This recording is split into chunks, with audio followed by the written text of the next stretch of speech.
O Capital, livro 1, Karl Marx. Considerações sobre o método, José Arthur Gianotti. Continuação. A riqueza das sociedades onde reina o modo de produção capitalista aparece como uma enorme coleção de mercadorias, e a mercadoria singular como sua forma elementar. Nossa investigação começa por isso com a análise da mercadoria. Essa é a primeira frase do Capital. Note-se o caráter histórico da análise, que supõe o conceito de modo de produção. Mas a forma deixa de lado toda a história de sua gênese. Não são diferentes as condições em que o sistema capitalista se instala na Europa, nos Estados Unidos e nos países periféricos, muitos dos quais, aliás, retomaram a escravidão. Não é necessário distinguir assim o movimento das categorias que se repõem a si mesmas e as condições históricas nas quais vêm a ser. Essa dualidade não afeta a própria concepção de história esboçada por Marx. Cabe então ter o cuidado de não confundir os dois tipos de determinação. Os aspectos formais não são vazios, mas sim aqueles que se reproduzem no ciclo produtivo. Insistimos que no processo capitalista de produção todos os insumos já aparecem sob forma de mercadoria. Sua conjunção resulta na produção de uma quantidade de mercadorias. Daí ser necessário explicar essa categoria. Desculpe. Daí ser necessário explicar essa categoria antes de perguntar como nasce o excedente. Cabe então elucidar como se forma o valor. No primeiro capítulo do livro, Marx segue os passos da interpretação do valor elaborado por David Ricardo, que no livro Princípios de Economia Política e Tributação pensa a mercadoria no cruzamento de dois fatores, o valor de uso e o valor de troca, mas a projeta no jogo dialético das determinações hegelianas. Um dado valor de uso de 10 bananas, por exemplo, se relaciona no mercado com 2 pés de alface, com 100 gramas de pó de café, um quarto de um casaco, com um quarto de uma casa e assim por diante. O primeiro passo consiste em tomar uma quantidade de valor de uso e relacioná-la representativamente a qualquer outro objeto que venha ao mercado numa quantidade determinada. O segundo, indicar que essas quantidades percola um igual que passa a ser denominado valor. Qual a sua medida? Visto que o trabalho é o que essas quantidades de objeto possuem em comum, essa projeção coloca o valor com uma quantidade de trabalho abstrato, porque indiferente às peculiaridades do ato produtivo, morto, porque inscrito no objeto trocável, e socialmente necessário, porque o consumo mostrará o que necessita a sociedade como um todo. Note-se que não é o observador o responsável pela abstração, mas o próprio processo de troca em sua generalidade. Nessas condições, o dinheiro representa essa espécie de valor que se reproduz a si mesmo no fim de cada ciclo. Cabe ainda observar que no funcionamento da mercadoria, tal como ocorre em outros modos de produção, importa apenas o que está sendo reposto pelo próprio sistema. No fundo, Marx segue os passos de David Ricardo, mas tendo em vista uma objeção crucial, somente formulada em teorias da mais-valia. Esse texto haveria de compor o 4º livro do Capital publicamente postumamente e reuniria os estudos das teorias econômicas mais relevantes de seu tempo. A objeção é a seguinte: ele e seus discípulos não percebem que todas as mercadorias, enquanto os valores de troca constituem apenas expressões relativas do tempo do trabalho social, sendo que sua relatividade não reside na relação em que se trocam mutuamente, mas na relação de todos com o trabalho social como sua substância. Como bom empirista inglês, Ricardo considera que os valores de troca se relacionam uns com os outros e se esgotam nessa relação, não precisando encontrar um fundamento. Não leve em consideração que o relacionamento somente se mantém num plano social se possuir uma âncora comum, a substância valor, como algo que se esconde em cada uma de suas determinações singulares. Na filosofia clássica, a substância é o fundo que recebe todas as predicações, as determinações, que as ampara e as preserva das invasões de seus outros. É a garantia da mesmidade de uma coisa, seja qual ela for. Hegel formula esse conceito de substância de um modo muito especial. No parágrafo 151 da pequena lógica que inicia a Enciclopédia das Ciências Filosóficas em Compêndio, rompendo com a tradição, ele define substância como uma relação que totaliza os acidentes nos quais ela se revela por sua negatividade absoluta, isto é, que a distingue de tudo o que é outro. A substância da maçã não é aquela energia permanente que irrompe em cada flor da macieira para transformá-la numa fruta específica, mas aquilo que faz com que esse fruto seja o que foi, e o que é, e o que sempre será. É o processo de demarcar o que na maçã é especificamente revelado pelo dizer da palavra fruta, revelando que ela resulta de uma flor particular, que recebe um pólen especial, diferente de todos os outros seres vivos, que a ser em si e para si, na medida em que exclui, nega qualquer diferença de modo radical. Não é o que precisamente acontece com o valor. Ele é a mesmidade de todos os valores de troca com que, como tais, estão negando, impedindo em particular que se exerçam os valores de uso correspondentes. Uma mesmidade, porém, que vale como tal porque renega qualquer outra determinação que não está sendo reposta pelo ciclo produtivo. Essa crítica tem enorme importância. Muito se fala sobre o fetichismo da mercadoria, mas em geral não se leva em conta que as condições, muito se fala sobre o fetichismo da mercadoria, mas em geral não se leva em conta em que condições ele pode ser pensado e aceito como um fenômeno social. O fetichismo da mercadoria não é uma determinação indutiva, nem uma hipótese a ser verificada empiricamente.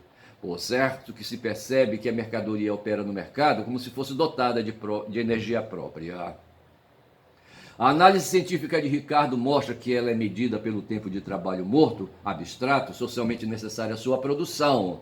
É como se numa sociedade durante um ano todas as horas de trabalho desenvolvidas segundo o mesmo padrão tecnológico fossem somadas e repartidas entre os produtos que os mesmos membros dessa sociedade consumiriam de fato.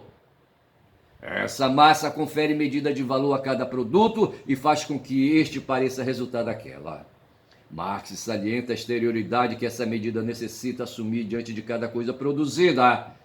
Ela não é neutra, funciona como se a fruta fosse responsável pela identidade de cada maçã, de cada pera, como se a medida constituísse o mensurado. A igualdade dos trabalhos humanos assume a forma material da igual objetividade. A igualdade dos trabalhos humanos assume a forma material da igual objetividade de valor dos produtos do trabalho.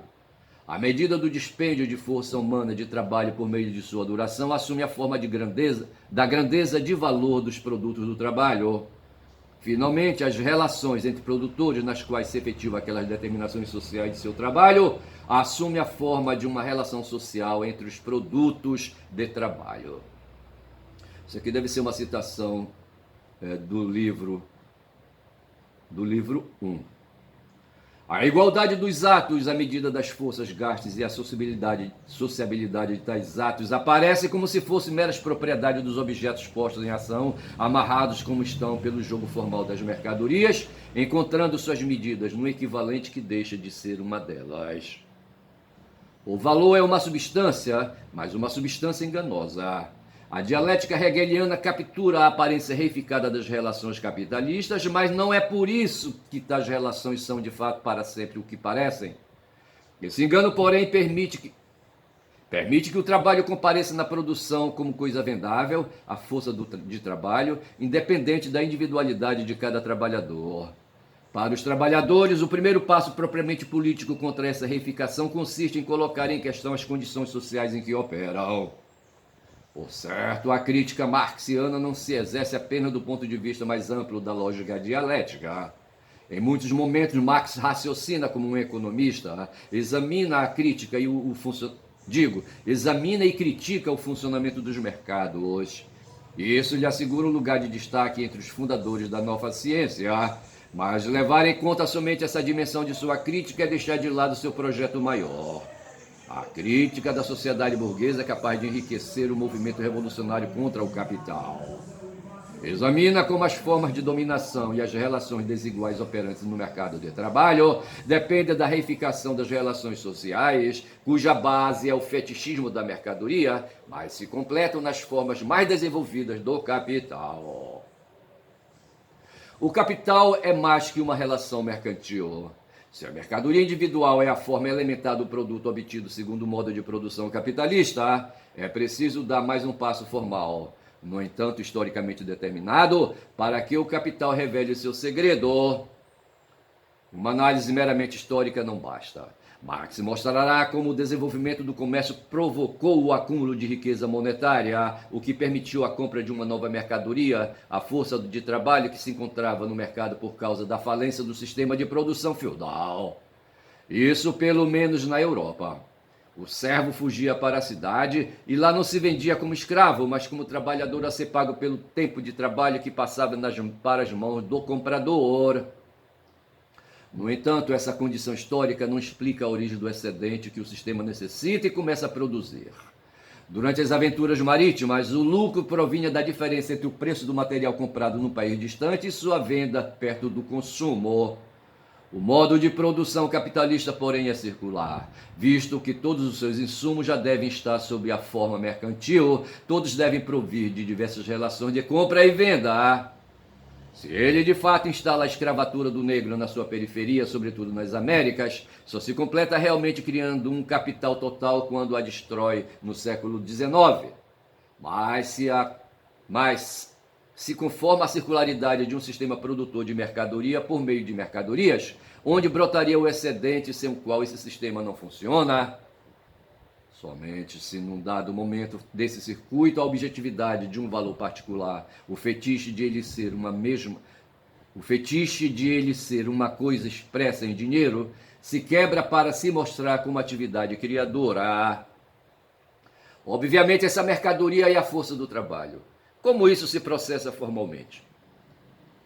A troca formal entre as mercadorias medidas pelo dinheiro, MDM, poderia continuar indefinidamente, mas M é uma contradição entre o valor de uso e valor. O que Marx entende por ela? Muitas vezes em seus textos não há uma divisão rígida entre contrariedade e contradição. E na lógica hegeliana, a primeira naturalmente se desenvolve na segunda, pois ambas fazem parte do devir da ideia. Na linguagem corrente costumamos dizer que branco e preto são contrários, já que se colocam opostamente no sistema das cores, dando lugar, contudo, a cores intermediárias entre elas. Mas branco e não branco são contraditórios, porque um sendo, o outro não pode existir de modo algum. Mas essas oposições são por excelência válidas no plano das proposições, pois é nelas que a questão da existência aparece. No plano da linguagem é fácil distinguir contrariedade de contradição. Duas proposições contrárias, toda maçã é azul e toda maçã não é azul, tem sentido, embora sejam falsas. Mas duas proposições contraditórias, alguma maçã é vermelha e nenhuma maçã é vermelha, se uma é verdadeira, a outra necessariamente é falsa. É como se a falsidade de uma corroesse integralmente a verdade da outra. Hegel pretende encontrar no real essa negação integralmente corrosiva, mas para isso toda a natureza passa a ser considerada como alienação do logos, da razão universal. No jogo de suas oposições, a própria natureza se transformaria em espírito que, por conservar em seu seio os dois momentos anteriores, o logos e a natureza, se mostra então como espírito absoluto. Essa trindade do real completo é representada pelo cristianismo no mistério da unidade do Pai, do Filho e do Espírito Santo. Na lógica hegeliana, tais diferenças vão se adensando até formar uma contradição que se resolve constituindo-se numa totalidade superior. A contradição se superaria guardando os elementos anteriores modificados. É a famosa Aufhebung. Aufhebung. Mesmo do ponto de vista idealista, isto é, de que todo o real é logos, espírito, a solução hegeliana não deixa de levantar problemas. F.W. Schelling, que na juventude foi amigo íntimo de Hegel e na velhice se tornou seu mais ferrenho adversário, sempre